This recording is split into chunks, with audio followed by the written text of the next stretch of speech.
আসসালামু আলাইকুম ওয়া রাহমাতুল্লাহি ওয়া বারাকাতুহু।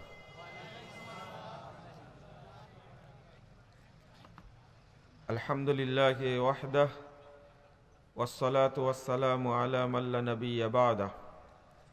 আউযু বিল্লাহি মিনাশ শাইতানির রাজীম।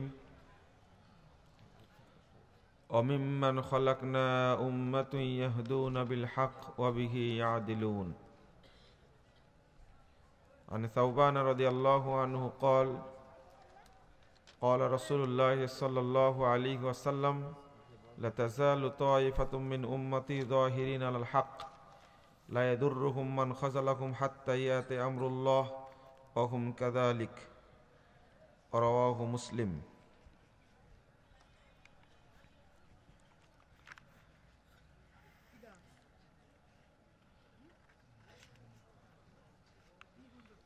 وعن أبي هريرة رضي الله عنه قال قال رسول الله صلى الله عليه وسلم بدأ الإسلام غريبا وسيعود كما بدأ فطوبى للغرباء رواه مسلم।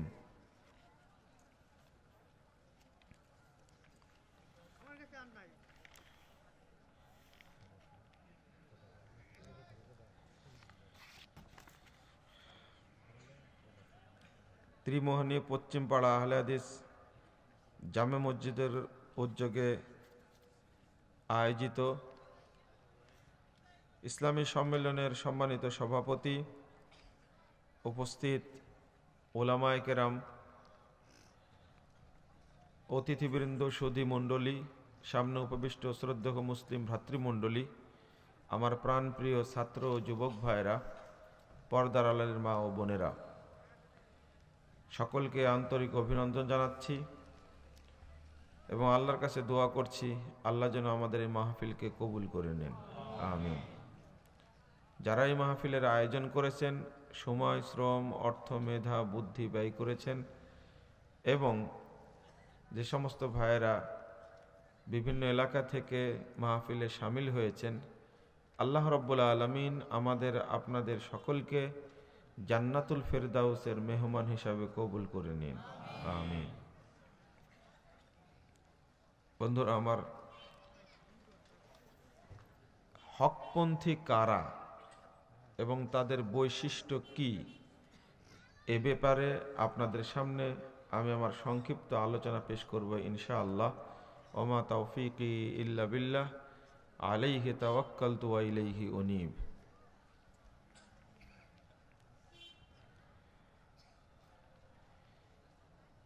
আপনারা যারা বাহিরে বাজারে রাস্তায় ঘোরাফেরা করছেন, তাদেরকে আমি প্যান্ডেলে আসার জন্য বিনীত আহ্বান জানাচ্ছি।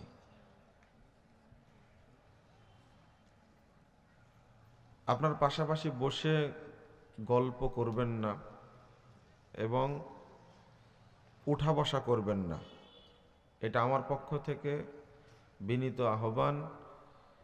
আমাকে আপনারা আলোচনা করায় সহযোগিতা করবেন, এটা আমি আশা করছি ইনশাআল্লাহ। আমার আগে আলোচনা করে গেলেন অধ্যাপক আলমগীর হোসাইন। আমি অনেক ছোট থেকেই দেখছি, অন্তত আজ থেকে 25 বছর আগ থেকে যেমন দেখেছি এখনো ওই রকমই দেখছি। আপনারা মনে হয় আগে দেখেছেন, আমাদের রাজশাহী এলাকায় খুব জনপ্রিয় মানুষ আলহামদুলিল্লাহ।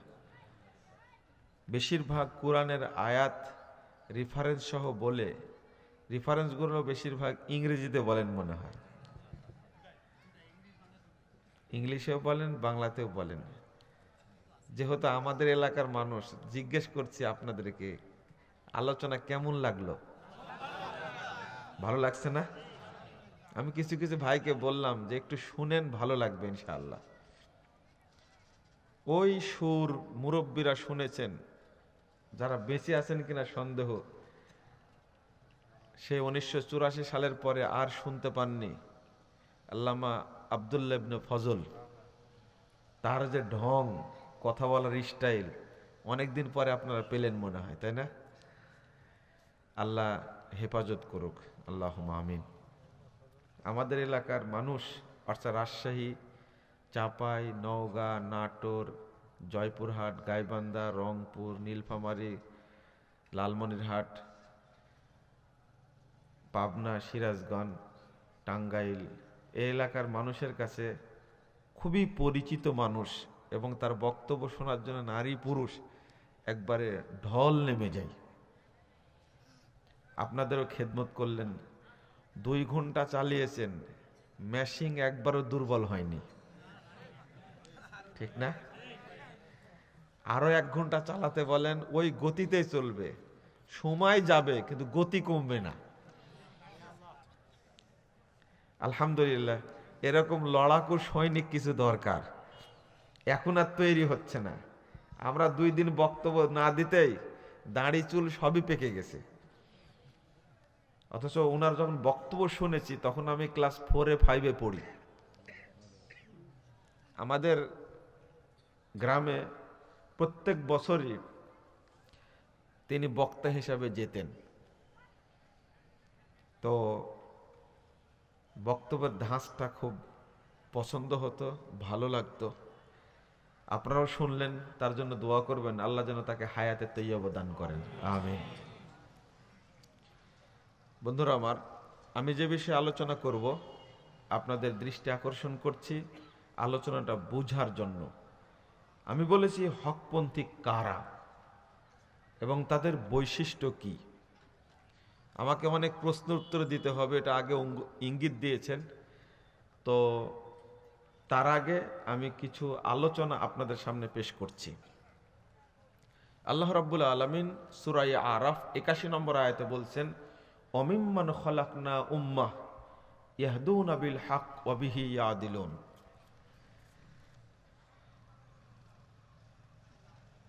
আমি যত জাতিকে সৃষ্টি করেছি তার মধ্যে একটা উম্মাহ, একটা কাফেলা আছে, ইয়াহদুনা বিল হক, যারা হক পথে পরিচালিত হয়, ওয়া বিহি ইয়াদিলুন, এবং ওই হক অনুযায়ী ইনসাফ প্রতিষ্ঠা করে, অর্থাৎ ওই হককে প্রতিষ্ঠা করে, আমল করে।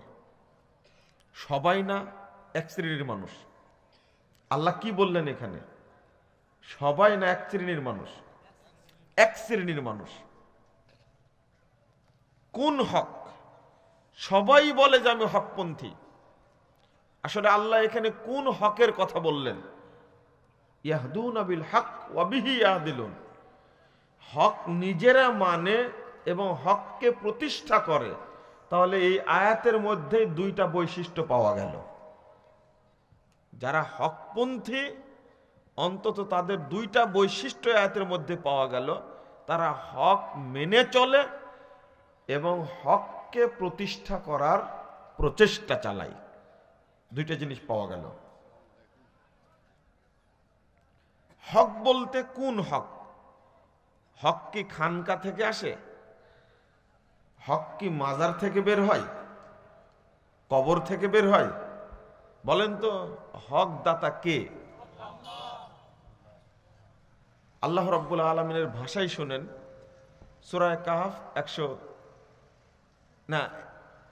কাহাফ 29 নম্বর আয়াত, আল্লাহ বলছেন, কুলিল হাক্কু মির রাব্বিকুম ফামান শাআ ফালইউমিন ওয়া মান শাআ ফালইয়াকফুর ইন্না আতাদনা লিয-যালিমিনা নারা।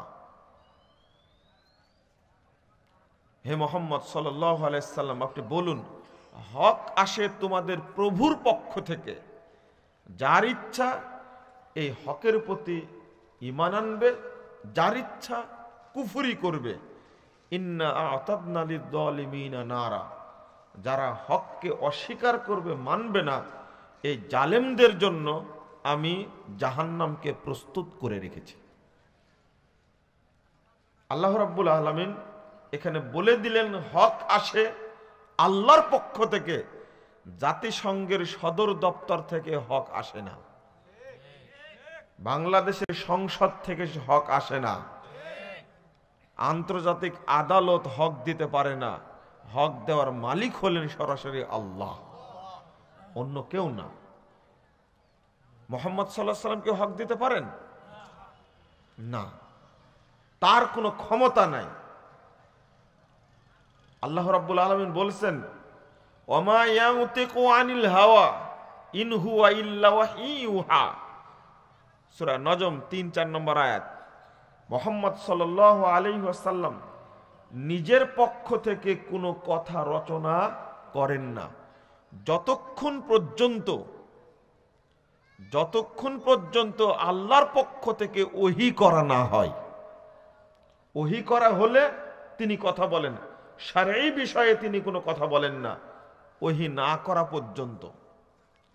আল্লাহ রাব্বুল আলামিন বলছেন, এর পরেও বলছেন বিশ্ববাসীকে লক্ষ্য করে, ৪৪, ৪৫, ৪৬ নম্বর আয়াত সূরা হাক্কার মধ্যে এসেছে, ওয়ালাউ তাকাওয়ালা আলাইনা বা'দাল আকাবিল লাআখাযনা মিনহু বিল ইয়ামিন সুম্মা লাকাতানা মিনহুল ওয়াতিন। আল্লাহ বলছেন, বিশ্ববাসী শুনে রাখো, এই মুহাম্মদ যদি নিজের পক্ষ থেকে কোনো কথা রচনা করতেন, নিজের পক্ষ থেকে যদি বিধান দিতেন, লাআখাযনা মিনহু বিল ইয়ামিন, আমি ডান হাত দিয়ে তাকে ধরে ফেলতাম, সুম্মা লাকাতানা মিনহুল ওয়াতিন, অতঃপর তাকে আমি জবাই করে গলাটা দেহ থেকে বিচ্ছিন্ন করে দিতাম। কে বললেন? কাকে বললেন? মুহাম্মদ সাল্লাল্লাহু আলাইহি সাল্লামকে। তো হুজুরদের কি হবে? এ কি জাতা বড় নবী? আপনি মনে করেছেন মুহাম্মদ সাল্লাল্লাহু আলাইহি সাল্লাম ছোটখাটো নবী? এ কি জাতা বড় নবী, মর্যাদা কত, সাইয়্যিদুল মুরসালিন, সমস্ত নবীর সর্দার। তাকে লক্ষ্য করে বলছেন, এই মুহাম্মদ যদি কোনো কথা বলে নিজের পক্ষ থেকে, তাকে ডান হাত দিয়ে ধরে ফেলে তাকে জবাই করে দিবেন আল্লাহ। অথচ আল্লাহ তাকে কত মর্যাদা দিয়েছেন, এত মর্যাদা দিয়েছেন। মুহাম্মদ রাসূলুল্লাহ সাল্লাল্লাহু আলাইহি সাল্লামকে এত মর্যাদা দিয়েছেন, পৃথিবীর কোন নবী রাসূল বেঁচে থাকা অবস্থায় আল্লাহর সঙ্গে সাক্ষাৎ করে আসতে পারেনি। পারছে? কে পেরেছেন? মুহাম্মদ সাল্লাল্লাহু আলাইহি সাল্লাম। তাও সপ্তম আসমান ভেদ করে সিদরাতুল মুনতাহা পার হয়ে আল্লাহর সঙ্গে কথোপকথন করে জান্নাত জাহান্নাম স্বচক্ষে দেখে দুনিয়াতে ফিরে এসেছেন। শুধু তাই, আশ্চর্য হতে হয়, রাসূল সাল্লাল্লাহু আলাইহি ওয়াসাল্লাম বলছেন, ৪৪৮ নম্বর হাদিস মুসলিমের মধ্যে আসছে, সহিহ মুসলিমের মধ্যে বর্ণিত হয়েছে। আল্লাহ রাসূল বলছেন, আমি আসলাম যখন সবকিছু দেখে সবার সঙ্গে সাক্ষাৎ করে, সপ্তম আসমানে সাক্ষাৎ হয়েছে ইব্রাহিম আলাইহিস সালাতু ওয়াস সালামের, ষষ্ঠ আসমানে সাক্ষাৎ হয়েছে মূসা আলাইহিস সালামের, প্রথম আসমানে সাক্ষাৎ হয়েছে আদম আলাইহিস সালামের সাথে, দ্বিতীয় আসমানে সাক্ষাৎ হয়েছে ঈসা আলাইহিস সালাতু ওয়াস সালামের সাথে। সাক্ষাৎ করে যখন আসলেন তখন দেখছি বাইতুল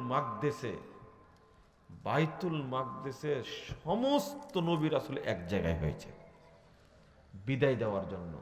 2 রাকাত সালাত আদায় করবেন তারা। এটা আকীদার বিষয়, আপনাকে বুঝাতে পারবো না।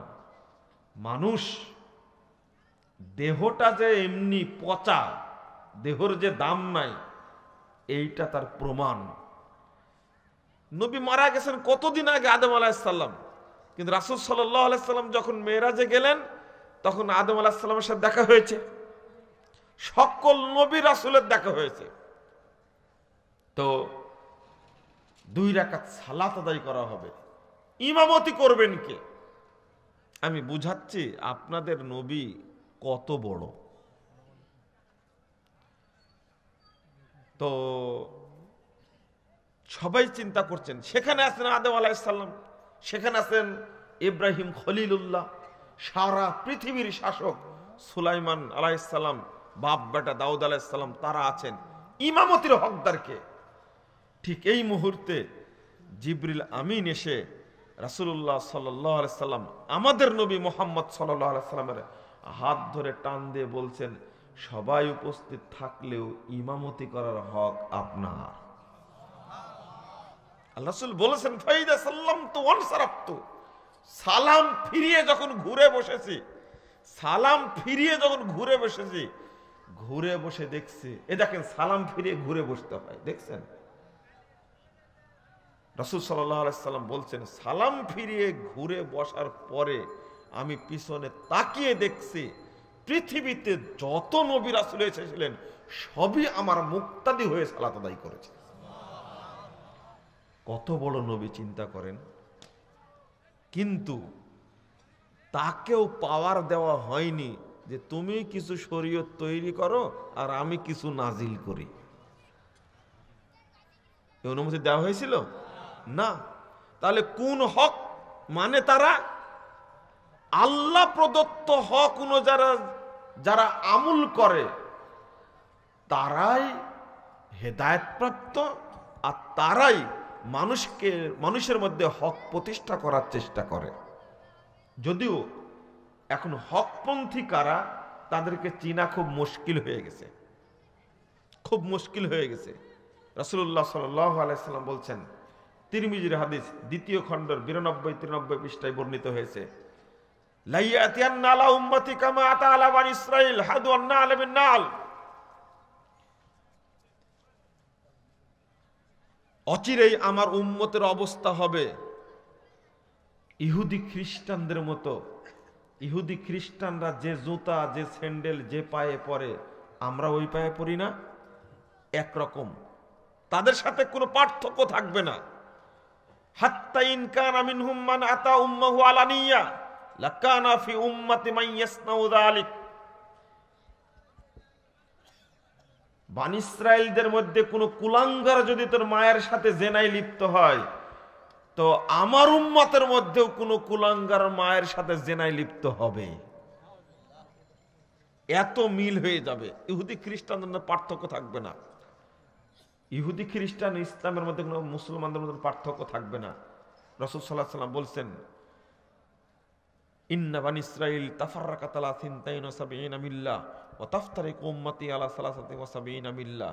শোনো, ইহুদি খ্রিস্টানরা বিভক্ত হয়েছিল 72টি দলে, আমার উম্মত বিভক্ত হবে 73 দলে।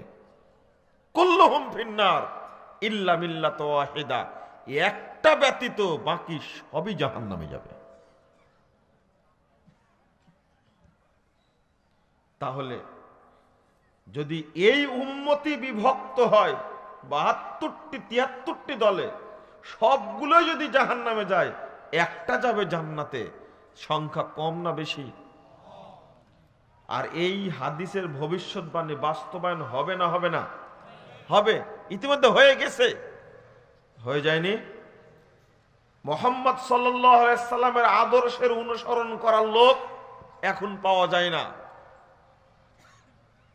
কেউ অনুসরণ করে চরমুনায় পীরের, কেউ অনুসরণ করে ইলিয়াস সাহেবের তবলিগ জামাতের প্রতিষ্ঠাতার অনুসরণ করে, কেউ সরসিরার অনুসরণ করে, কেউ আটরশি অনুসরণ করে, কেউ মাঝভান্ডারের অনুসরণ করে, কেউ কুতুববাগের অনুসরণ করে, কেউ দেওয়ানবাগের অনুসরণ করে, কেউ চিস্তিয়া, কেউ বলে আমি মুজাদ্দিদিয়া, কেউ বলে আমি নকশবন্দিয়া, কেউ বলে আমি কাদারিয়া, কেউ বলে আমি সুফিবাদে বিশ্বাসী, কেউ বলে আমি হানাফি, কেউ বলে আমি শাফি, কেউ বলে আমি মালিকি, কেউ বলে আমি হাম্বলি, কেউ বলে আমি খারেজি, কেউ বলে আমি শিয়া, কেউ বলে আমি মুরিজিয়া, কেউ বলে আমি জাহামিয়া, কেউ বলে আমি মুতাজিলা, কেউ বলে আমি রাফেজি, কেউ বলে আমি মুজাসসিমা, কেউ বলে আমি মুসাব্বিহা। সবাই দলে দলে বিভক্ত। কেউ বলে না আমি মুহাম্মাদি, বলে কেউ না। এই লোকের সংখ্যাই খুব কম, সব দলে দলে বিভক্ত হয়ে গেছে। আর যদি রাজনৈতিক বিশ্লেষণ করেন, সারা পৃথিবীতে পাশ্চাত্যের মতবাদ, ইহুদি খ্রিস্টান আল্লাহদ্রোহীদের তৈরি করা জাহেলি মতবাদের মাধ্যমে সারা পৃথিবীতে অশান্তি সৃষ্টি করেছে। এর সাথে এক শ্রেণী মানুষ জড়িত আছে, তারাও জড়িত। ওটা যে ইহুদি খ্রিস্টানরা তৈরি করেছে এটা তাদের মাথায় চিন্তায় নাই, ভাবনাটা নাই। আপনার করণীয় কি? রাসূল সাল্লাল্লাহু আলাইহি সাল্লাম যখনই বললেন ৭৩ দলের এক দল জান্নাতে যায়, বাকি সব জাহান্নাম যাবে, রাসূল সাল্লাল্লাহু আলাইহি সাল্লামকে সাহাবীরা বলছেন, কলু মান হিয়া ইয়া রাসূলুল্লাহ, আল্লাহ রাসূল ওই জান্নাতি দল কোনটা? রাসূল সাল্লাল্লাহু আলাইহি সাল্লাম উত্তর দিচ্ছেন, মানা আলাইহি ওয়া আসহাবি। কারা জানো? আমি এবং আমার সাহাবীরা যে পথে আছে, এই পথে যারা থাকবে তারা হলো জান্নাতি। বলুন আলহামদুলিল্লাহ। ওই পথে আছেন না বিপথে আছেন? বলতে পারেন বুকে হাত দিয়ে, ওই পথে আছি? আলহামদুলিল্লাহ। যদি তাই হয় তাহলে আলহামদুলিল্লাহ। রাসূল সাল্লাল্লাহু আলাইহি সাল্লাম বলছেন, আবু দাউদের হাদিস 631 পৃষ্ঠায় বর্ণিত হয়েছে, ইহুদিরা বিভক্ত হয়েছিল ৭১ দলে, খ্রিস্টানরা বিভক্ত হয়েছিল ৭২ দলে, আমার উম্মত বিভক্ত হবে ৭৩ দলে। ওয়াইন্নাহু সাইয়াখরুজু ফি উম্মতি আকওয়াম, সাহাবীরা সাবধান, অচিরে আমার উম্মতের মধ্যে অনেকগুলো ভ্রান্ত দলের আবির্ভাব ঘটবে। তাতাজারা বিহিম তিলকাল আহওয়া, তাদের দ্বারাতে অসংখ্য শিরিক বেদাত জন্ম নেবে, তৈরি হবে। কামা ইয়াতাজারাল কালাবু বিসাহিবিহি লা ইয়াবকা মিনহু ইরকুন ওয়ালা মাফসিলুন ইল্লা দাখালা। তারা আমুল তৈরি করে, ভুয়া আমুল তৈরি করে, শিরিক বিদাত তৈরি করে সর্বত্র ছড়িয়ে দিবে। কিসের সচিবালয়, কিসের সংসদ, কিসের স্কুল, কিসের কলেজ, কিসের বিশ্ববিদ্যালয়, কিসের মাদ্রাসা, একেবারে সর্বোচ্চ চূড়া থেকে নিয়ে সর্বনিম্ন পর্যন্ত সব জায়গাতে তারা শিরিক বিদাত বপন করবে, শিরিক বিদাত তারা ছড়িয়ে দিবে। আল্লাহ রাসূল বলছেন, এমত অবস্থায় আপনার করণীয় কি হতে পারে? আপনি কিভাবে বুঝবেন যে আপনি হকপন্থী? প্রথম কথা হলো এই যে আপনার আমল, আপনার আকীদা যদি রাসূল মুহাম্মদ সাল্লাল্লাহু আলাইহি সাল্লামের সাথে মিলে যায়, সাহাবীদের সাথে মিলে যায়, তাহলে আপনি বুঝবেন আপনি একজন হকপন্থী। আপনার মধ্যে যদি মুহাম্মদ সাল্লাল্লাহু আলাইহি ওয়াসাল্লামের, সাহাবীদের আদর্শ না থাকে, তাহলে বুঝবেন আপনি হলেন বাতিলপন্থী। আপনি রাসূলের এই দল থেকে, রাসূল মুহাম্মদ সাল্লাল্লাহু আলাইহি সাল্লামের পথ থেকে আপনি পথভ্রষ্ট হয়েছেন, বিচ্যুত হয়েছেন, এটা নিঃসন্দেহে জেনে রাখবেন। তবে এটার কোনো কারণ নাই, কেউ ভাবনা করতে পারবে না, ভাবতে পারবে না যে এক সময় হকপন্থী থাকবে না পৃথিবীতে। পৃথিবীতে কিয়ামত পর্যন্ত এক শ্রেণীর মানুষ হকের উপরে টিকে থাকবে। কথা মনে থাকবে? এক শ্রেণীর মানুষ থাকবে, হাজারো বাতিলপন্থী থাক, কিন্তু হক মানার এক শ্রেণীর মানুষ থাকবেই, এতে কোনো সন্দেহ নাই। থাকবেই এক শ্রেণীর মানুষ হকের উপরে। দলিল, এই কথাটা বলতেই আলহামদুলিল্লাহ অন্তরটা ঠান্ডা হয়ে যায়। হকপন্থী যেহেতু থাকবে, বাতিলপন্থীরা তাদের ক্ষতি করতে পারবে না। যদিও ক্ষতি করার চেষ্টা করবে, কোরআনের আয়াতের পরিবর্তন করতে চাইবে, কোরআনের ভুল অর্থ করবে, কোরআনের ভুল ব্যাখ্যা করবে, হাদিসের শব্দ চেঞ্জ করবে, হাদিস চুরি করবে, হাদিস কাটছাট করবে, এরপরেও এই সমস্ত ধান্দাবাজ, চাটুকার, এই সমস্ত দুর্নীতিবাজদেরকে আল্লাহ রাব্বুল আলামিন চিহ্নিত করে দিবেন। এখন পর্যন্ত কোরআনের কোন আয়াত পরিবর্তন করতে পেরেছে? এটা হেফাজত করবেন কে? আল্লাহ। আল্লাহ বলে দিয়েছেন, ইন্না নাহনু নাযালনা যিকরা ওয়া ইন্না লাহু লাহাফিজুন। আমি জিকির নাজিল করেছি, একে হেফাজত করার দায়িত্ব আমি নিয়েছি। কিয়ামত পর্যন্ত এটা কেউ চেঞ্জ করতে পারবে না। রাসূল সাল্লাল্লাহু আলাইহি ওয়াসাল্লাম বলছেন, সাহাবারা শুনে রাখো, সহিহ মুসলিম ২য় খণ্ডের ১৪৩ পৃষ্ঠার হাদিসটা খুলুন। আল্লাহ রাসূল বলছেন, লা তাযালু তায়িফাতুম মিন উম্মতি যাহিরিনাল হক লা ইয়াদুররুহুম মান খাযালাহুম হাত্তা ইয়াতি আমরুল্লাহ ওয়া হুম কাযালিক। সর্বদা আমার উম্মতের মধ্যে একটি দল, একটি কাফেলা হকের উপরে টিকে থাকবে, যাহিরিনাল হক, হকের উপরে বিজয়ী থাকবে। লা ইয়াদুররুহুম মান খাযালাহুম, যারা তাদের ক্ষতি করতে চাইবে তারা কখনো তাদের ক্ষতি করতে পারবে না। হাত্তা ইয়াতি আমরুল্লাহুম কাযালিক, ইতিমধ্যে কিয়ামত চলে আসবে, তারা ওইভাবেই থাকবে। বলুন আলহামদুলিল্লাহ। কথা পরিষ্কার স্পষ্ট, হকপন্থী কিয়ামত পর্যন্ত থাকবে। ওদেরকে বের করবেন কি করে? বৈশিষ্ট্য কি তাদের? তারা কারা? এই হাদিসটা যেটা বললাম সহিহ মুসলিমের আর একটা হাদিস বর্ণিত হয়েছে 84 পৃষ্ঠায় প্রথম খণ্ডের সহিহ মুসলিমের মধ্যে আসছে।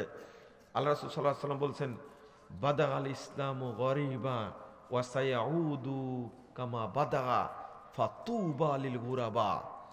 ইসলামের সূচনা হয়েছিল অল্প কিছু সংখ্যক মানুষের মধ্য দিয়ে, ইসলাম আবার অল্প সংখ্যক মানুষের মাঝে ফিরে যাবে। আপনাদের মনটা খারাপ হয়ে গেল মনে হয়, তাই না? ইসলামের শুরু হয়েছিল বেশি লোকের মাধ্যমে না অল্প লোকের মাধ্যমে? অল্প লোকের মাধ্যমে শুরু হয়েছিল। ফাতুবা লিল গুরাবা, আশঙ্কার কারণ নাই, ভয়ের কোনো কারণ নাই, মন খারাপ করার দরকার নাই। যারা অল্প সংখ্যক মানুষ তাদের জন্য রয়েছে জান্নাতে প্রতিষ্ঠিত তুবা গাছের সুসংবাদ। আলহামদুলিল্লাহ। সংখ্যায় কম হলে কি কোনো সমস্যা? না, সংখ্যা কম হতে পারে, জান্নাত পেলে যথেষ্ট। আল্লাহ রাসূল বলে গেছেন সংখ্যার কোনো কারণ নাই, তবে তোমাদের জন্য রয়েছে, এই অল্প সংখ্যক মানুষের জন্য রয়েছে জান্নাতের সুসংবাদ। মুসনাদ আহমদের মধ্যে আসছে এই হাদিসের শেষে তারা কারা, তাদের পরিচয় কি? এবার পরিচয় শুনুন। ওয়াহুমুল্লাযীনা ইউসলিহুন মা আফসাদান নাসু মিন বাদ মিন সুন্নতি।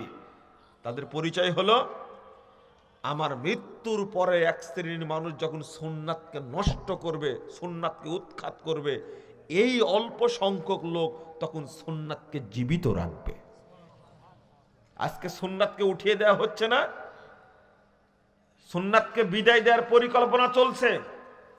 না হলে সহিহ বুখারীর হাদিস পরিবর্তন কি করে আবু দাউদের থেকে হাদিস তুলে দেয় কি করে? কারা এই কাজটা করে? উপমহাদেশে ভারত, পাকিস্তান, বাংলাদেশে মাযহাবের ব্যবসা বেশি চলে। মাযহাবী ব্যবসা বেশি চলার কারণে মাযহাবকে টিকিয়ে রাখার স্বার্থে হাদিসকে পরিবর্তন করে দিয়েছে। ইমাম আবু দাউদ আজকে বলেছেন 202 হিজরিতে জন্ম, 275 হিজরির মৃত্যু। ইমাম আবু দাউদ রাহিমাহুল্লাহর নামই হলো ইমামু আহলিল হাদিস। তিনি বলছেন লাউলা হাদিহিল ইসলাম লানদারাসাল ইসলাম ইয়ানি আসহাবুল হাদিস। পৃথিবীতে যদি আহলে হাদিসরা না থাকতো তাহলে দুনিয়া থেকে ইসলাম মিটে যেত। আর আবু দাউদের উপরে অত্যাচারটা বেশি হয়েছে সির্ফ মাযহাবকে টিকিয়ে রাখার জন্য। মাযহাবে ব্যবসা চলে না। নিজামুদ্দিন আউলিয়া নাম, মাশারিকুল আনোয়ারের হাফেজ, তিনি একজন সালাফি বিদ্বান ছিলেন। তিনি যখন ইন্ডিয়াতে আসছেন, মানুষদের নিয়ে যখন কথা বলছেন, হাদিস দিয়ে জবাব দিচ্ছেন, তখন লোকজন বলছে কথা শুনে মাযহাবের প্রভাব কত ছিল, মাঝখানে কত ছিল। আহলে হাদিসদের মাধ্যমেই এ দেশে ইসলামের আগমন ঘটেছে। আগে সবাই কুরআন এবং সুন্নাহর অনুসারী ছিল। একটা বই আহসানুত তাকাসিম ফি মারিফাতিল আকালিম, এই বইয়ের 340 পৃষ্ঠা, 41 পৃষ্ঠার মধ্যে আলোচনা করতে গিয়ে 375 হিজরির বর্ণনা দিচ্ছেন। কত হিজরির? 375 হিজরির এই উপমহাদেশ সম্পর্কে, বিশেষ করে মানসুরা সম্পর্কে বলছেন, মুলতান সম্পর্কে বলছেন যে আমি এই এলাকায় ঘুরে দেখেছি আকসারুহুম আসহাবু হাদিসিন, তাদের অধিকাংশ মানুষই ছিল আহলে হাদিস। অথচ পরিবেশ চেঞ্জ হয়ে গেল ইখতিয়ার উদ্দিন মোহাম্মদ বিন মুখতিয়ার খিলজির কারণে, চেঞ্জ হয়ে গেল। মাযহাবী ধারণা তৈরি হতে থাকলো সমাজে। এমনকি এমন অবস্থা হলো নিজামুদ্দিন আউলিয়া যখন এসে হাদিস থেকে দলিল পেশ করছেন, প্রশ্নোত্তর পেশ করছেন, তখন জনগণ উঠে বলছে, हिंद में फ़िक़ही रिवायत की कानूनी हैसियत अहादीस से भी ज़्यादा है, आप अबू हनीफा की राय पेश कीजिए। এই উপমহাদেশে ফিকহার প্রভাবটা বেশি হাদিসের চেয়েও ফিকহার প্রভাব বেশি। অতএব আপনি হাদিস থেকে দলিল পেশ করবেন না, আবু হানিফার বক্তব্য থেকে দলিল পেশ করুন। কি বাস্তবতা মিলল কি? তখন কষ্ট করে দুঃখ করে বলেছিলেন, নিজামুদ্দিন বলেছিলেন, ऐसे मुल्क में इस्लाम कब तक बाकी रहेंगी जहां एक फर्क राय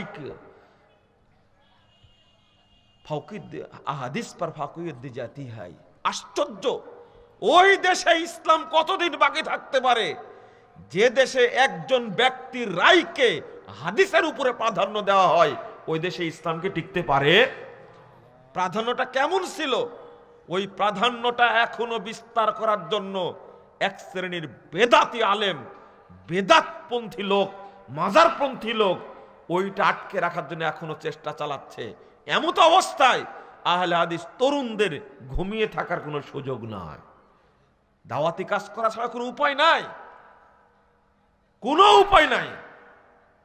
আলহামদুলিল্লাহ এখন বিভিন্ন পন্থার কারণে, ইউটিউব বলেন, ফেসবুক বলেন, টুইটার বলেন, আর আপনার ইন্টারনেট বলেন, বিভিন্ন প্রচারণার কারণে আলহামদুলিল্লাহ বাংলাদেশে হাজার হাজার লক্ষ লক্ষ মানুষ মাজার পূজা, কবর পূজা ত্যাগ করে তারা সহি আকীদা গ্রহণ করছে। আলহামদুলিল্লাহ, আলহামদুলিল্লাহ সারা দেশে এমনটা হচ্ছে। কিন্তু হকটা বলার লোক নাই, পার্থক্য করার লোক নাই। সাহস নিয়ে কেউ বলতে চায় না, বলতে পারে না, সাহস নেই। কিন্তু সাহস করে এক শ্রেণীর মানুষকে বলতে হবে এটা সঠিক আর এটা বেঠিক। জাল হাদিসের কবলে রাসূলুল্লাহ সাল্লাল্লাহু আলাইহি ওয়াসাল্লামের সালাত, এই বইটা যখন পেশ করেছি তখন বাংলাদেশের কোনো বেদাতি আলেম নাই সে একবার গালি দেয়নি। অবশ্য অনেককে আল্লাহ হেদায়েত দান করেছে, কিন্তু গালির কারণে আমি পিছিয়ে যাইনি। যত গালি দিতে চেয়েছে আমি আল্লাহর কাছে তত দোয়া করেছি, আল্লাহ তুমি বাংলার প্রত্যেকটি মানুষের ঘরে ঘরে এই বইটা পৌঁছানোর ব্যবস্থা করো, মানুষ যেন পড়ে হকটা বুঝতে পারে। আমি আমার মনে বিশ্বাস জন্মেছে, আমার মনে পানি জন্মেছে, আস্থা জন্মেছে। একজন বিখ্যাত মুফাসসির যখন বলেছেন যে ৮০-র দশকে পড়েছিলাম নাসিরউদ্দিন আলবানী রাহিমাহুল্লাহর বই, কিন্তু শুধু লিখেছেন সহি বিষয়গুলো, আমি তখন বুঝিনি যে আমরা এত নেকি থেকে বঞ্চিত হচ্ছে, এত জাল জয়ীফ মানছি। পরে যখন দুইটা পাশাপাশি দেখলাম, এইটা হলো সহি, এটা হলো জাল, এটা হলো হাসান, এটা হলো মাউজু, যখন দুইটা পাশাপাশি দেখলাম তখন আমি আমার সালাতকে পরিবর্তন করে নিতে বাধ্য হলাম। আলহামদুলিল্লাহ এরকম অসংখ্য আলেমকে আল্লাহ পরিবর্তন করে দিয়েছেন। আমি যেটা বলতে চেয়েছি, হক কথা কারা বলে? আল্লাহ রাসূল বলছেন ওহুমুল্লাযীনা ইসলিহুন মা আফসাদান নাস মিন বাদি মিন সুন্নতি। মানুষরা যখন সুন্নাতকে নষ্ট করে দিবে, ঠিক ওই মুহূর্তে যারা সুন্নাতকে প্রতিষ্ঠিত করবে, হকটা প্রকাশ করে দিবে, বলে দিবে এটা হলো হক, এটা হলো বাতিল, এটা হলো সহিহ হাদিস, এটা হলো জাল হাদিস, এইটা সত্য আর এইটা মিথ্যা। বলুন তো সারা বাংলাদেশে এই কাজটা কারা করে? অন্য কোন দল করে?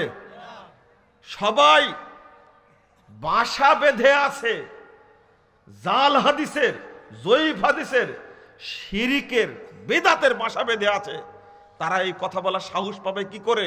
এটা জাল হাদিস, এটা জয়ীফ হাদিস, এটা জাহেলিয়াত, এটা মিথ্যা, এটা চলবে না, এটা জুয়া, এটা জাল করা হয়েছে, এই কথা বলার সাহস তারা রাখে না। আহলে হাদিসরাই এই দাওয়াতটা দিয়ে থাকে, কিয়ামত পর্যন্ত এই দাওয়াত অব্যাহত থাকবে ইনশাআল্লাহ। ইমাম তাবি একজন মোহাম্মদ বিন সিরিন, তিনি বলছেন এটা আজ থেকে শুরু হয়নি, বহু আগে থেকে। সহিহ মুসলিমের ৮ পৃষ্ঠা খুলুন, তিনি বলছেন লাম ইয়াকুনু ইয়াসআলুনা আল ইসনাদ, আগে সনদ সম্পর্কে জিজ্ঞেস করা হতো না। ফালাম্মা ওয়াকাতিল ফিতনা, যখন ফিতনার যুগ আসলো তখন মানুষের কাছে কথা বলতে গেলে মানুষ বলো সাম্মু লানা রিজালাকুম, কার কাছ থেকে হাদিস বর্ণনা করছো আমাদেরকে বলো, না হলে হাদিস গ্রহণ করব না, ফতোয়া গ্রহণ করব না, দিন গ্রহণ করব না। ফাইন কানা মিন আহলিস সুন্নাহ, যদি ওই ব্যক্তি আহলে সুন্নাতের অন্তর্ভুক্ত হতো, আহলে হাদিসের অন্তর্ভুক্ত হতো, ফায়ুখাদু হাদিসুহুম, তখন তাদের হাদিসকে গ্রহণ করা হতো। ওয়াইন কানা মিন আহলিল বিদআহ, আর যদি ও বেদাতপন্থী হতো, ফালা ইউখাদু হাদিসুহুম, তাদের হাদিসকে গ্রহণ করা হতো না। এটা আজকের কথা, মুহাম্মদ বিন সিরিন সেই সময়ের কথা, সেই সময়ে তিনি বলছেন। শুধু তাই না, আপনাদের বলবো, আমি যে হাদিসটা বললাম যে এক শ্রেণীর মানুষ হকের উপরে টিকে থাকবে, এই হাদিসটি ইমাম আলবানী রাহিমাহুল্লাহ 270 নম্বর সিরিয়ালে নিয়ে আসছেন, সিলসিলা সহিহার মধ্যে নিয়ে এসে যত বিদ্বান আহলে হাদিস সম্পর্কে কথা বলেছেন সমস্ত বক্তব্য তিনি এক জায়গায় অ্যাড করেছেন। ইমাম আহমদ বিন হাম্বলকে জিজ্ঞেস করা হয়েছিল, ইমাম আহমদ বিন হাম্বল কি আজকের মানুষ, কালকের মানুষ? আহমদ বিন হাম্বলের জন্ম 164 হিজরিতে, মৃত্যু 241 হিজরিতে। এই হাদিস যখন পেশ করা হলো তার সামনে যে একটি দল হকের উপরে টিকে থাকবে, তারা কারা? তিনি জবাব দিলেন, ইল্লাম ইয়াকুনু আসহাবাল হাদিস ফালা আদ্রি মানহুম, যদি তারা আহলে হাদিস না হয় আর কোন দল সেটা আমি জানি না। বলুন আলহামদুলিল্লাহ। কোরআন এবং সহিহ হাদিসের বক্তব্য ধারণ করে আসছে তারাই। আমি আগেই বললাম ইমাম আবু দাউদের রাহিমাহুল্লাহর বক্তব্য, ইমাম বুখারী রাহিমাহুল্লাহ বলছেন ওয়া হুম আসহাবুল হাদিস, যারা হকের উপরে টিকে আছে তারাই হলো আহলে হাদিস। আপনার একটা বই শারাফুল আসহাবিল হাদিস, এই বইয়ের 44, 45, 47, 48 পৃষ্ঠার মধ্যে এই বক্তব্যগুলো উল্লেখ করেছেন। আর নাসিরুদ্দিন আলবানী রাহিমাহুল্লাহ তিনি সব বক্তব্য এক জায়গায় করেছেন। 161 হিজরিতে জন্ম, 234 হিজরিতে মৃত্যু। ইমাম আলী ইবনুল মাদানী ইমাম বুখারী রাহিমাহুল্লাহর শিক্ষক। আপনি জানেন তার বক্তব্যটা কি পরিষ্কার। এই হাদিসের ব্যাখ্যা দিতে গিয়ে ইমাম আলী ইবনুল মাদানী তিনি বলছেন, অহুম আহলুল হাদিস আল্লাযীনা ইয়াতাহাদুনা মাযাহিবার রাসূল ওয়া ইয়াযুব্বুনা আনিল ইলম। হকপন্থী কারা? তাদের নাম কি? তারা হলো আহলে হাদিস। আল্লাযীনা ইয়াতাহাদুনা মাযাহিবার রাসূল, যারা রাসূলের পথকে আঁকড়ে ধরে থাকে। ওয়া ইয়াযুব্বুনা আনিল ইলম, যখন রাসূলের পথের উপরে আক্রমণ আসে, নির্যাতন আসে, তখন তাকে প্রতিরোধ করে।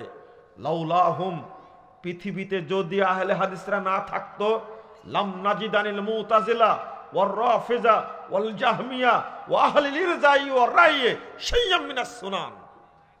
তিনি বলছেন যদি পৃথিবীতে আহলে হাদিসরা না থাকতেন তাহলে জাহমিয়া বলো, মুরজিয়া বলো, রাফেজে বলো, মুতাজিলা বলো, আরো যত ইসলামের নামে দল আছে, কারো কাছ থেকে আমরা কোনো সুন্নাত আশা করতে পারতাম না। বাস্তবতাও তাই। আপনি কার কাছ থেকে সুন্নাত আশা করবেন? কে সুন্নাত দেবে? যারা সুন্নাতকে ধ্বংস করে তার কাছে সুন্নাত আশা করা যায়? দেখুন, আপনাকে একটু খুলে না বললে বুঝবেন না। ইমাম আবু দাউদ রাহিমাহুল্লাহ, আবু দাউদের 110 পৃষ্ঠায়, এই উপমহাদেশে ছাপা আবু দাউদে 110 পৃষ্ঠায় হাত বাঁধা সম্পর্কে তিনি 4টা হাদিস নিয়ে আসছেন। কয়টা? 4টা। তো 3টা হলো নাভির নিচে হাত বাঁধা। কয়টা? 3টা নাভির নিচে হাত বাঁধা। আর একটা নিয়ে আসছেন বুকের উপরে হাত বাঁধা। তো নাভির নিচে 3টা হাদিস নিয়ে আসছেন হাত বাঁধার, 3টা হাদিসকেই তিনি জয়ীফ বলেছেন। কথা কি বুঝতে পারছেন? আর বুকের উপরে হাত বাঁধার হাদিসটাকে তিনি কোনো মন্তব্য করেননি, অর্থাৎ হাদিস কি সহিহ। কথা বোঝা গেছে? এবার উপমহাদেশে যে হাদিস ছাপানো হয়েছে, এই হাদিস থেকে এই 4টা হাদিসকেই বাদ দেওয়া হয়েছে, মানুষকে বুঝতে দেয়নি। আলেমরাও বুঝতেন না, আলেমরাও বুঝতেন না। এই ঢাকা ইমদাদিয়া প্রেস থেকে আবু দাউদ ছাপানো হয়েছে, এই আবু দাউদ থেকে 4টা হাদিস তুলে দিয়েছে। আমি নিজে গেছি দোকানে, যাওয়ার পর পরিচালককে বলেছি আগামী ছাপাতে 4টা হাদিস যোগ করে ছাড়বেন। 456, 57, 58, 59, 55 থেকে 60-এ চলে গেছে। মাঝখানে কয়টা বাদ গেছে? 4টা বাদ গেছে। নাই, 55 থেকে 60-এ চলে গেছে, মাঝখানে 4টা আছে কি? নাই। আমি বললাম যে 4টা হাদিস কই? ওরা সিরিয়াল করেছে, আবার নাম্বারিং করেছে, উপরে নাম্বার দিয়ে দিছে, প্রত্যেকের হাদিসের উপরে নাম্বার দিয়ে দিছে। আমি বললাম নাম্বার দিয়েই তো ধরা খেয়েছেন। নাম্বার দেওয়া হয়েছে সৌদি আরবের প্রিন্ট থেকে, মিশরের প্রিন্ট থেকে, বৈরুতের প্রিন্ট থেকে, লেবাননের প্রিন্ট থেকে নাম্বার দেওয়া হয়েছে, কিন্তু উপমহাদেশে এসে এই 4টা হাদিস নাই। বলেন জুতা চোর তো মেলা দেখেছেন, হাদিস চোর দেখেছেন কোনোদিন আপনারা? তা তো দেখেননি। কোন স্বার্থে হাদিসটা চেঞ্জ করা হলো? কেন হাদিসটা বাদ দেওয়া হলো? অন্য কোনো কারণ না, কারণ একটাই, ইমাম আবু দাউদ 202 হিজরিতে জন্মগ্রহণ করেছেন, 275 হিজরিতে মারা গেছেন। তিনি সেই সময়ে নাভির নিচে হাত বাঁধার হাদিসকে জয়ীফ বলে গেছেন। অতএব ছাত্রদেরকে এটা বুঝানো যাবে না যেহেতু ইমাম আবু দাউদ হাদিস সংগ্রহ করে তিনি নিজেই জয়ীফ বলে গেছেন, অতএব এই হাদিস কেউ আমল করবে না, এই জন্য তুলে দেওয়া হয়েছে। আমি বলি উল্টা কথা, হাদিস শুধু ভারত, পাকিস্তান, বাংলাদেশে প্রিন্ট হয় না। হাদিস প্রিন্ট করার জন্য আল্লাহ ব্যবস্থা রেখেছেন সৌদি আরবে, ব্যবস্থা রেখেছেন কুয়েতে, ব্যবস্থা রেখেছেন দুবাইয়ে, ব্যবস্থা রেখেছেন জর্ডানে, ব্যবস্থা রেখেছেন লিবিয়াতে, ব্যবস্থা রেখেছেন সিরিয়াতে, ব্যবস্থা রেখেছেন মিশরে, ব্যবস্থা রেখেছেন বৈরুতে, লেবাননে ব্যবস্থা রাখা হয়েছে। কত লক্ষ লক্ষ প্রেস আছে, সেখান থেকে হাদিস প্রিন্ট হচ্ছে। কখনো উৎখাত করে হাদিসকে কি ধামা চাপা দেওয়া যাবে না? কোনোদিন পারা যাবে না ইনশাআল্লাহ। শুধু তাই না, বাংলাদেশে চলে 20 রাকাত তারাবির জয় জয়কার, চলে না? আপনি আর একটা তথ্য শুনলে বেশি আশ্চর্য হবেন। 20 রাকাত তারাবি আবু দাউদের 202 পৃষ্ঠা 22 নম্বর লাইনে একটা কথা ছিল, ইশরিনা লাইলাতান, 20 রাত্রি। কি ছিল? 20 রাত্রি। তো আবু দাউদ, নাসাই, তিরমিজি, ইবনু মাজাহ, বুখারী, মুসলিম, এই 4টা কিতাবে কোনো 20 রাকাতের হাদিস নাই। আবু দাউদের মধ্যে একজন বড় আলেম, দেওবন্দ মাদ্রাসার প্রিন্সিপাল ছিলেন মাহমুদুল হাসান দেওবন্দি, প্রিন্সিপাল হয়ে আবু দাউদের টিকা করতে গিয়ে আপনি আশ্চর্য হবেন, সেখানে ছিল ইশরিন লাইলাতান, 20 রাত্রি। যদিও হাদিসটা জয়ীফ ছিল 20 রাত্রি, লাইলাতানের কাছে রাকাতান বসা দিয়েছে। এবার কি হলো? এটা কি কম বড় চুরি? বলেন তো দেখি, এটা কি কম বড় চুরি? আবু দাউদের কি অবস্থা? যদি আমি বলতে যাই এই চুরির কথা, আরো সহিহ বুখারীর মধ্যে একই অবস্থা করা হয়েছে। আমি অত উদাহরণ দিব না, আমি শুধু বলতে চেয়েছি একটা, কুরআন এবং সুন্নাহর উপরে যদি আঘাত আসে তাহলে এইটাকে আপনি কিভাবে দেখবেন? তবে আলহামদুলিল্লাহ এখন আপনারা আশ্বস্ত হন, বাংলাদেশে এখন মানুষ হকটা বুঝতে শিখেছে, আলহামদুলিল্লাহ, হকটা জানতে শিখেছে। এবার একজন হুমকি দিচ্ছে মামলা করার জন্য, মামলা তো হয়েছে, শবে বরাতের বিরুদ্ধে কথা বলার কারণে একজন দুইজন না 8 জনের নামে মামলা হয়েছে। আমরা বলি মামলা তোমরা করতে থাকো যত পারো, আমরা মামলা করব না, আমরা মামলা করব আল্লাহর কোর্টে, ইনশাআল্লাহ আল্লাহর কোর্টে মামলা করব। শবে বরাত একটা ভুয়া আমল। হিন্দুদের দুর্গা পূজার মতো বাংলাদেশে শবে বরাতের পূজা হয়, রাত্রির পূজা হয়, এখানে মাজার পূজা হয়, এটা আল্লাহর ইবাদত হয় না। এটার বিরুদ্ধেই বলতে হবে, সুন্নাতের পক্ষে বলতে হবে। তুই মামলা করে কি করবে? এই রিসেন্ট একটা বই বের করেছে আমরা, এই যে প্রশ্নোত্তরে আরকানুল ইসলাম, আলহামদুলিল্লাহ 600 পৃষ্ঠার বই, 1330টা প্রশ্ন আছে, 1330টা প্রশ্ন আছে। এর মধ্যে আকীদা সম্পর্কে, ওযু সম্পর্কে, সালাত সম্পর্কে, হজ, ওমরা, কুরবানি, যাকাত, সিয়াম সম্পর্কে যত প্রশ্ন সব এক জায়গায় করে দলিল ভিত্তিক প্রশ্নের উত্তরগুলো দেওয়ার চেষ্টা করেছি। এক বেদাতির হাতে এটা পড়েছে। বেদাতি ফোন দিয়েছে আমাকে সেই ফেনী থেকে, ফোন দিয়ে বলছে এবার এই বইয়ের বিরুদ্ধে আপনার নামে মামলা হবে। আমি যে করো মামলা, পড়ো, আগে পড়ে ইমানটাকে ঠিক করো। আরেকজনের কথা শুনবেন? এখানে আকীদার চ্যাপ্টার আছে, ওই যে ওখানে বলা আছে আল্লাহ রাব্বুল আলামিন সর্বত্র বিরাজমান, এই কথা মিথ্যা। আল্লাহ কোথায় আছেন? আরশের উপরে সমন্বিত। নবী মুহাম্মদ সাল্লাল্লাহু আলাইহি ওয়াসাল্লাম মাটির তৈরি, তিনি মারা গেছেন, এই কথাগুলো বলা আছে। ও পড়তে গিয়ে খেপে গিয়ে বলছে যে আমার তো মনে হচ্ছে আমার কোনো ঈমান নাই, আপনি তো ভুল লিখেছেন। আমি ভুল লিখেছি? আগে পড়তে থাকেন, আকীদা অধ্যায় পড়লে আপনার মনে হবে যে আমার মধ্যে কোনো ঈমান নাই। ওযুর অধ্যায় পড়লে মনে হবে যে এখন পর্যন্ত যে ওযু করেছে এই ওযু আমার হয়নি। আপনি সালাত অধ্যায় পড়লে মনে হবে যত সালাতের মধ্যে ভুল আছে তাতে মনে হবে আপনি আজ পর্যন্ত যে সালাত আদায় করেছেন এই সালাত আল্লাহর আসমানে পৌঁছেনি। আপনি যে পর্যন্ত হজ করেছেন, যতবার হজ করেছেন, আপনি পড়লেই মনে হবে, প্রশ্নোত্তরগুলো পড়লে আপনার মনে হবে এখন আমার হজ হয়নি, হজ আবার আমাকে করতে হবে। সিয়াম পালন করেছেন এতদিন, পড়লে মনে হবে যে আমার সিয়াম হয়নি। আপনি যেটা করেছেন, আপনি যে সালাত আদায় করছেন, যে আকীদা পোষণ করছেন, এই আকীদা ইসলামী আকীদা না, এই আকীদা ভ্রান্ত আকীদা। পরিষ্কার যখন হয়েছে, এইটা হয়ে গেছে এখন বেদাতীদের আরেক সমস্যা, যে আগে তো শুধু সালাতের সমস্যাটা ছিল, এখন আবার 5টা রুকুন এক জায়গায় করে দিয়েছে, বাঁচার কোনো পথ নাই।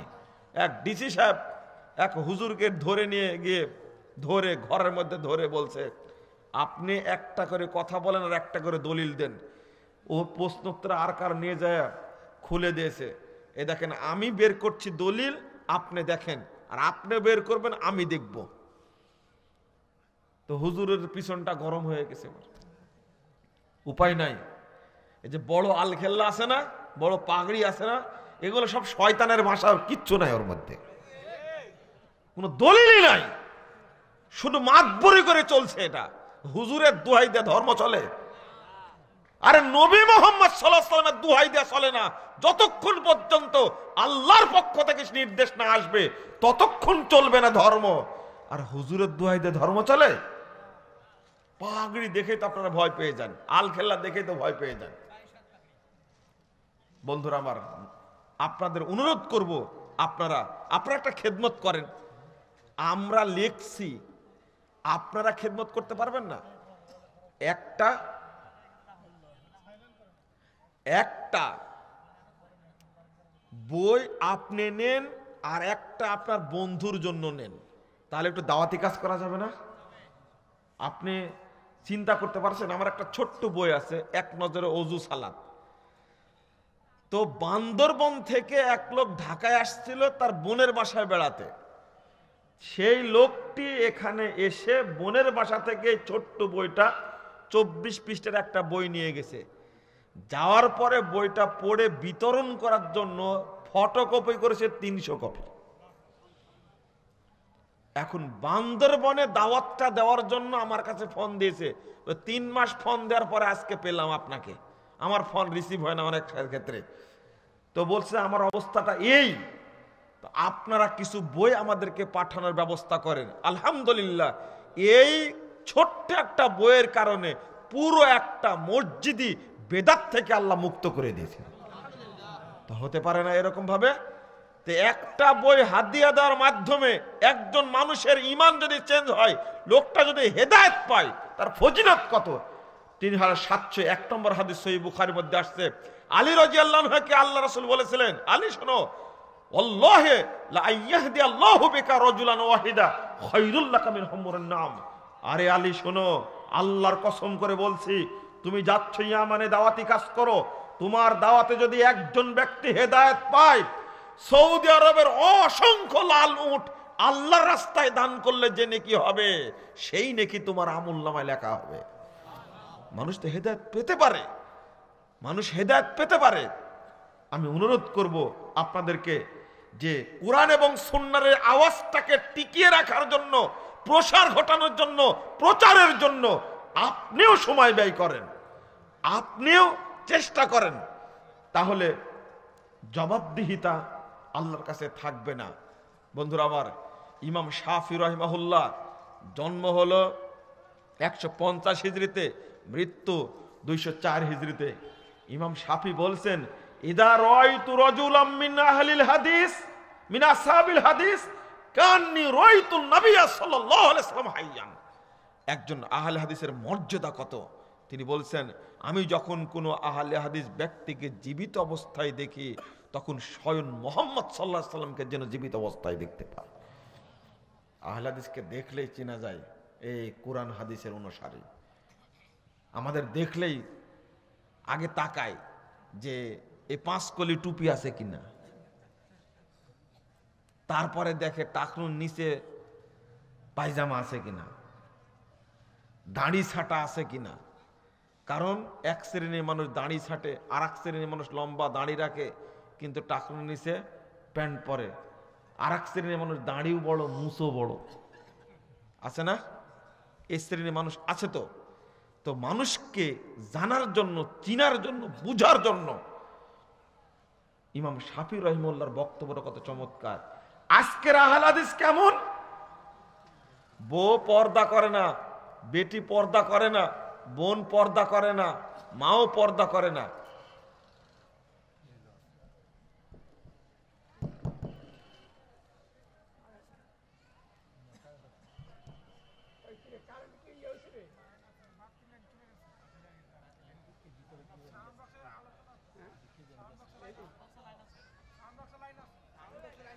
আচ্ছা, অন্ধকার হয়ে গেছে, এখন একটু থামেন আপনারা।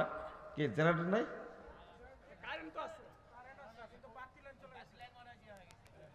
আচ্ছা, আলহামদুলিল্লাহ বলেন। আলহামদুলিল্লাহ।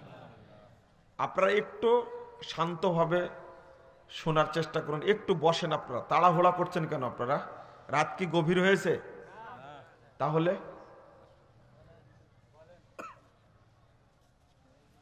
যেটা বলছিলাম, আপনার দিকে তাকালে কি মনে হয় যে আপনি রাসূল সাল্লাল্লাহু আলাইহি ওয়াসাল্লামের অনুসারী? কি চমৎকার এখনকার অবস্থা!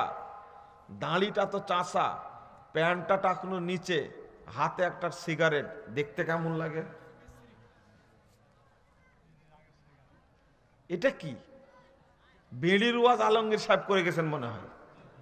হ্যাঁ, ওইটা উনার মুখে মানাই, আমরা বললে মানাই না। আব্দুর রাজ্জাক সাহেবের মুখে মানায় মহিলাদের সাইজ করার জন্য, আর কাউকে মানায় না, চামড়া তুলা সাইজ করা। একটা ঠিক বেড়ি সাইজ করার জন্য আলমগীর সাহেব যথেষ্ট। আল্লাহ তাকে ইলম দিয়েছে এই ব্যাপারে। তো আমরা তো ওইভাবে বলতে পারবো না। আপনার অবস্থানটাকে লক্ষ্য করে আমি বলছি, আপনার অবস্থানটাকে লক্ষ্য করে বলছি, আপনার গোড়া শক্ত কিন্তু মানসিকভাবে দুর্বল কেন? আপনারা সারা উপমহাদেশের বেদাতিরা একদিকে, অল্প সংখ্যক মানুষের মাধ্যমে ইংরেজদের পতন হয়েছে শুধু তাওহীদে হুঙ্কারের কারণে। লোক সংখ্যা বেশি ছিল, সব দোকান নিয়ে বসেছিল মাজারে, মুরিদদের নজর নেওয়াজ খেয়েছে, পেটের ভুঁড়ি মোটা করেছে, আর ফতোয়া দিয়েছে এই মর্মে যে ইংরেজদের বিরুদ্ধে এখন যুদ্ধ করা যাবে না, ইংরেজরা মা বোনদের ইজ্জতকে নষ্ট করছে, মানুষের উপর অত্যাচার করছে, দেশের সম্পদ লুণ্ঠন করে নিয়ে চলে যাচ্ছে, আর হুজুর বসে বসে মাজারে হুক্কা খাচ্ছে আর ফতোয়া দিচ্ছে ইংরেজদের বিরুদ্ধে যুদ্ধ করা যাবে না, ফতোয়া দেওয়া যাবে না। আহলে হাদিস উলামা কেরাম ঐক্যবদ্ধ হয়ে স্পষ্ট ভাষায় বলেছিল জিহাদ ফরজ হয়েছে এই সমস্ত মুশরিকদের বিরুদ্ধে, জালেমদের বিরুদ্ধে যুদ্ধ করার জন্য। সাহস পেয়েছিলেন কোথায়? সংখ্যায় তো অল্প ছিলেন, শুধু তাওহীদে হুঙ্কারের কারণে আল্লাহ রাব্বুল আলামিন তাদেরকে বিজয় দান করেছেন, আলহামদুলিল্লাহ। তো আপনি অল্প হন সংখ্যায়, কিন্তু আপনার সাথে কে আছেন? আল্লাহ। আল্লাহর রহমতে আপনি দ্বীনের প্রচারটা চালিয়ে যাবেন, দ্বীনটাকে মানুষকে বোঝানোর জন্য চেষ্টা করবেন, কিন্তু সেখান থেকে আপনি বিরত থাকছেন কেন? কিসের ভয়? আহলে হাদিসের মর্যাদা সম্পর্কে একটা কথা না বললেই নয়। আল্লাহ রাব্বুল আলামিন বলছেন সূরা বনী ইসরাঈল ৭১ নম্বর আয়াতে বলছেন, ইয়াউমা নাদউ কুল্লা উনাসিন বিইমামিহিম, কাল কিয়ামতের মাঠে আমি প্রত্যেক ব্যক্তিকে ইমাম সহ আহ্বান করব, ইমাম সহ ডাকবো। যার ইমাম যে হবে সে তার সাথে জাহান্নামে যাবে, কিন্তু যার ইমাম হবে মুহাম্মদুর রাসূলুল্লাহ সাল্লাল্লাহু আলাইহি সাল্লাম, সে কোথায় যাবে? জান্নাতে।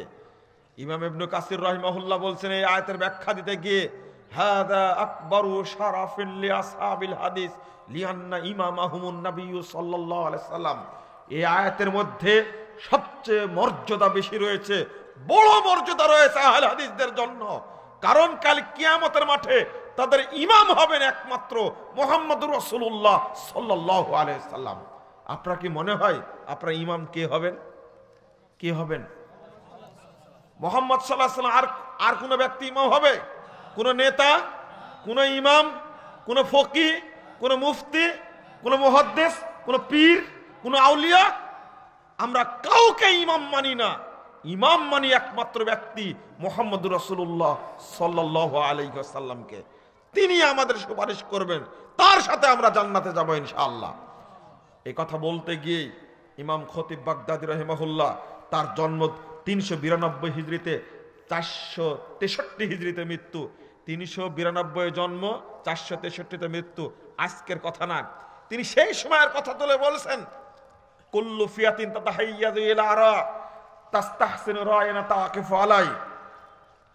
পৃথিবীতে যত রকমের দল আছে, ফেরকা আছে, মাযহাব আছে, মতবাদ আছে, থিওরি আছে, তরিকা আছে, সব নিজেরা রায়ের উপরে প্রতিষ্ঠিত থাকে, সেওয়াই আসহাবিল হাদিস।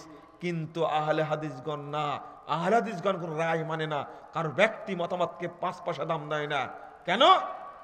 ফাইনাল কিতাবা উদ্দাতুহুম, কারণ হলো তাদের মূল হাতিয়ার হলো আল্লাহর কিতাব, ওয়াস সুন্নাতু হুজ্জাতুহুম, রাসূলের সুন্নাত হলো তাদের মূল দলিল, ওয়ার রাসূলু ফিয়াতুহুম, রাসূল স্বয়ং মুহাম্মদ সাল্লাল্লাহু আলাইহি ওয়াসাল্লাম হলেন তাদের দলনেতা। বলুন আলহামদুলিল্লাহ। তিনি আরো বলছেন, ফাকাদ জাআলাল্লাহু তাআলা আহলাহু আরকানাশ শরিয়া, আল্লাহ রাব্বুল আলামিন হুররাসাদ দ্বীন, আল্লাহ রাব্বুল আলামিন এই আহলে হাদিসদেরকে পৃথিবীতে শরীয়তের রুকুন হিসাবে সৃষ্টি করেছেন। ওয়া কাম মিন মুলহিদিন ইয়ারুমু আন ইয়াখলুতা বিশ-শারিয়া মা লাইসা মিনহা, আল্লাহু তাআলা ইয়াযুব্বু বিআসহাবিল হাদিস। পৃথিবীতে যে যেখানে কোনো দুষ্কৃতকারী শরীয়তের নামে কোনো বিধান তৈরি করেছে, আল্লাহু তাআলা ইয়াযুব্বু বিআসহাবিল হাদিস, আল্লাহ রাব্বুল আলামিন আহলে হাদিসদের দ্বারা সেই বেদাতকে উৎখাত করেছেন। তিনি বলেছেন, ওয়াহুমুল হুফাযু লিআরকানিহা ওয়াল কাওয়ামুনা বিআমরিহা ওয়া শানিহা। সারা পৃথিবীতে যারা সালাফি, যারা আহলে সুন্নাহ ওয়াল জামাত, যারা আহলে হাদিস, তারা হলো শরীয়তের রুকুন, তারাই শরীয়তের মর্যাদাকে রক্ষা করেছেন। আলী ইবনুল আবু বকর খতিব বাগদাদী তিনি বলছেন, আলা উলাইকা হিজবুল্লাহ ইন্না হিজবাল্লাহি হুমুল মুফলিহুন। সাবধান, শুনে রাখো তোমরা, আহলে হাদিসরা এই পৃথিবীতে আল্লাহ কর্তৃক নিযুক্ত সেনাবাহিনী, তারাই যুগে যুগে আল্লাহর সেনাবাহিনী যুগে যুগে বিজয় লাভ করবে ইনশাআল্লাহ। কথা পরিষ্কার। আজও কেউ মারতে পেরেছে? আজও কেউ ধ্বংস করতে পেরেছে? না, কিয়ামত পর্যন্ত পারবে না তাদেরকে। আমি শেষে বলবো একটা কথা, ইমাম ইবনে তাইমিয়া রাহিমাহুল্লাহ, আমাকে প্রস্তুত্তরে চলে যেতে হবে, আমার কাছে নোটিশ চলে এসেছে।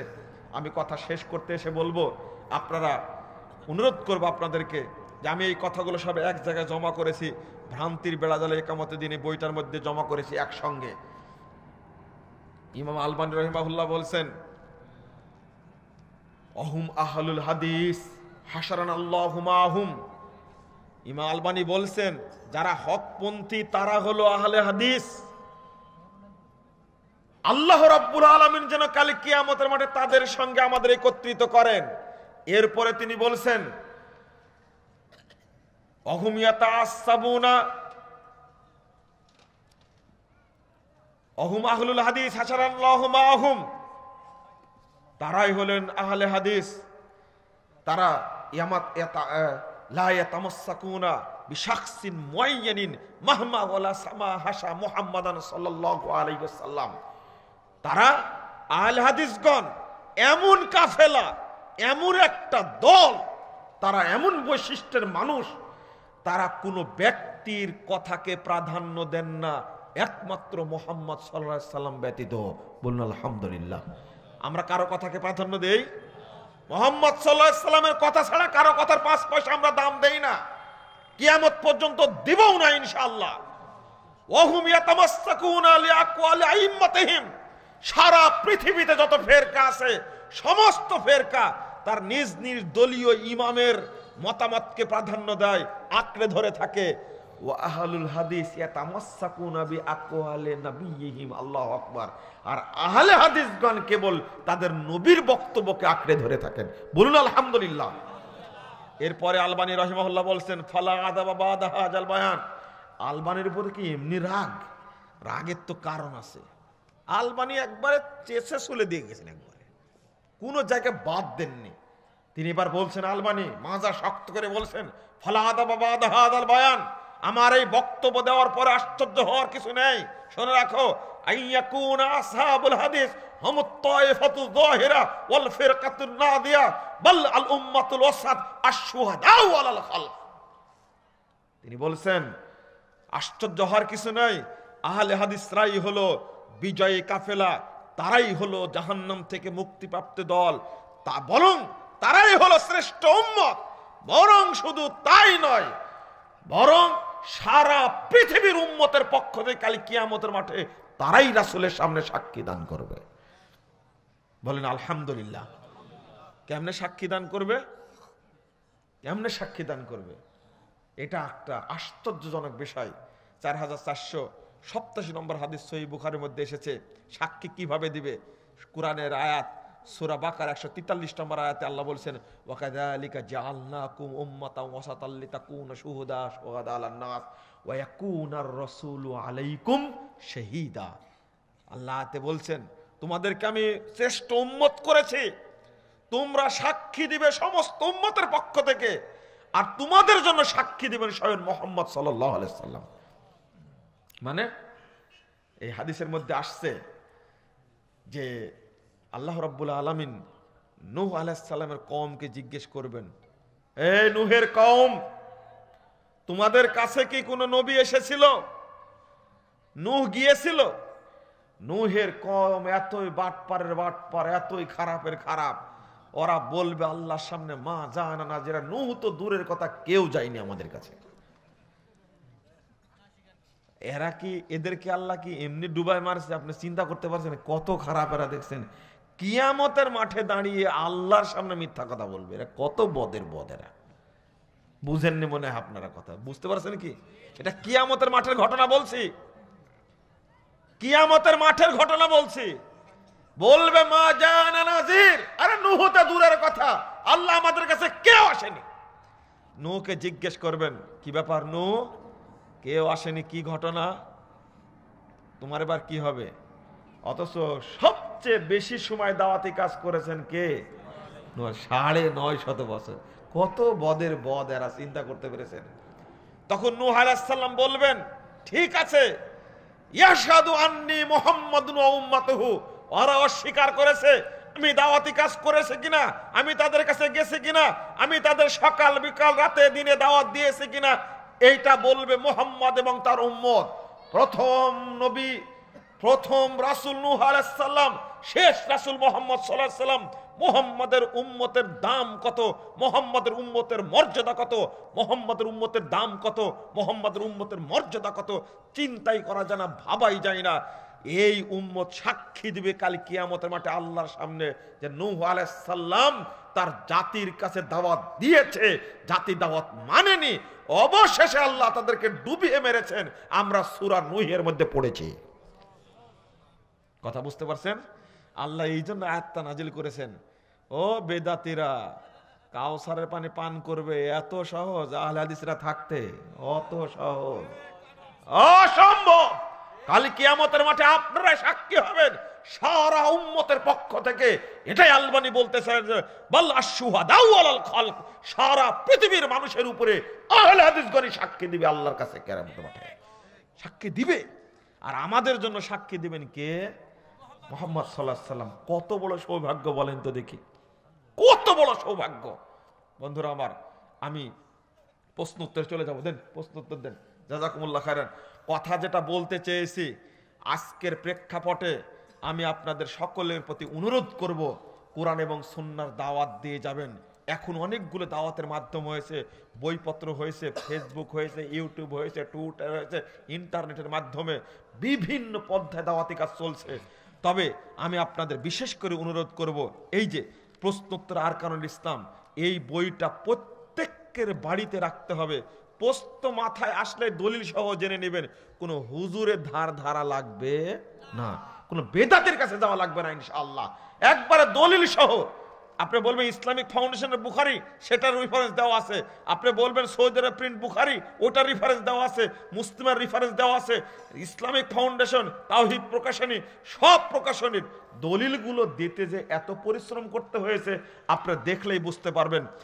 আর আপনি বেদাতি যারা বন্ধু বান্ধব আছে আর আত্মীয় স্বজন আছে, তাদেরকে হাদিয়া দেওয়ার চেষ্টা করবেন। আমি বিনীত অনুরোধ জানিয়ে গেলাম। জাযাকুমুল্লাহ খায়রান।